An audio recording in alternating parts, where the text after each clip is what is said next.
ഇനി നമ്മൾ പഠിക്കാൻ പോകുന്ന quartile deviation four continuous series ആണ്. കണ്ടിന്യൂസ് സീരീസ് എന്ന് വെച്ചാൽ അതിൽ ക്ലാസ് ഇൻ്റർവെൽ ഉണ്ടാവും, ഫ്രീക്വൻസി ഉണ്ടാവും. ഓക്കെ, അപ്പോൾ ആദ്യം നിങ്ങൾ അതിൽ Q1 ആണ് കണ്ടുപിടിക്കേണ്ടത്. അപ്പോൾ നിങ്ങൾ കണ്ടിന്യൂസ് സീരീസിലോ ക്വാർട്ടൈൽ ഡീവിയേഷൻ നിങ്ങൾ കണ്ടുപിടിക്കുമ്പോൾ ആദ്യം Q1 കണ്ടുപിടിക്കണം. അപ്പോൾ Q1 കണ്ടുപിടിക്കുമ്പോൾ അതിൽ ചെറിയൊരു വ്യത്യാസമുണ്ട്. ഇപ്പോൾ Q1 കണ്ടുപിടിക്കേണ്ടത് L1 + n/4 - CF / F ആണ്. അപ്പോൾ ഇതിൽ n എന്ന് പറഞ്ഞു കഴിഞ്ഞാൽ ഫ്രീക്വൻസീൻ്റെ ടോട്ടലാണ്. ഓക്കെ, പിന്നെ L1 എന്ന് പറഞ്ഞു കഴിഞ്ഞാൽ ഈ n/4 ചെയ്യുമ്പോൾ നമുക്കൊരു നമ്പർ കിട്ടും. n-നെ 4 കൊണ്ട് ഡിവൈഡ് ചെയ്യുമ്പോൾ നമുക്കൊരു നമ്പർ കിട്ടും. ആ നമ്പർ ഫ്രീക്വൻസിയിൽ ഉണ്ടോ എന്ന് നോക്കണം.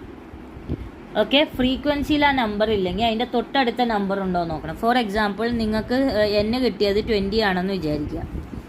ഫ്രീക്വൻസിയിൽ 15, 25, 30, 40 ഒക്കെയാണ് ഉള്ളത്. അപ്പോൾ നിങ്ങൾക്ക് 25 എടുക്കാം. ഇനി 20 ഉണ്ടെങ്കിൽ 20 എടുക്കാം, 20 ഇല്ലെങ്കിൽ 25 എടുക്കാം. കാരണം ഇനിയുള്ളത് 25 ആണ്. എല്ലാം ഇനിയിപ്പോൾ 19 തന്നിട്ടുണ്ട്, 19 എടുക്കാം. ഓക്കെ, എന്നിട്ട് അതിൻ്റെ ക്ലാസ് ഇൻ്റർവെൽ ഏതാന്ന് നോക്കണം. ഓക്കെ, ആ ക്ലാസ് ഇൻ്റർവെല്ലിലെ ഏറ്റവും ചെറിയ നമ്പർ ആയിരിക്കും നിങ്ങളുടെ L1. ഓക്കെ,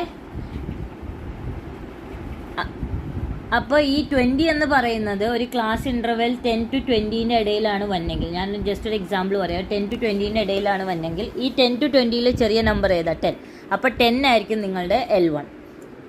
ഓക്കെ, ഇനി -CF ക്യുമുലേറ്റീവ് ഫ്രീക്വൻസി, അതായത് ആദ്യത്തെ ഫ്രീക്വൻസിനെ രണ്ടാമത്തെ ഫ്രീക്വൻസി ആയിട്ട് ആഡ് ചെയ്യുക. രണ്ടാമത്തേതിൻ്റെ ബാക്കി കിട്ടിയ ആൻസർ ആദ്യത്തെ ഫ്രീക്വൻസി അങ്ങനെ തന്നെ എഴുതുക.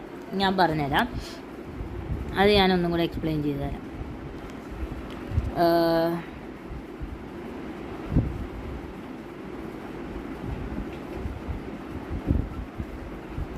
ഓക്കെ, അത് ഞാനൊന്നും കൂടെ എക്സ്പ്ലെയിൻ ചെയ്തു തരാം.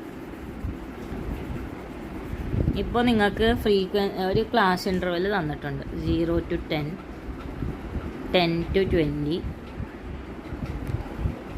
10 to 20, 20 to 30. ഫ്രീക്വൻസി തന്നിട്ടുണ്ട് 5, 8, 11. ഓക്കെ, അപ്പോൾ ക്യുമുലേറ്റീവ് ഫ്രീക്വൻസി ഇവിടെ എഴുതാൻ സ്ഥലമില്ലാത്തതുകൊണ്ടാണ് ഞാൻ താഴെ എഴുതുന്നത്. ക്യുമുലേറ്റീവ് ഫ്രീക്വൻസി എന്ന് പറയുമ്പോൾ ആദ്യം 5 എടുത്ത് എഴുതുക.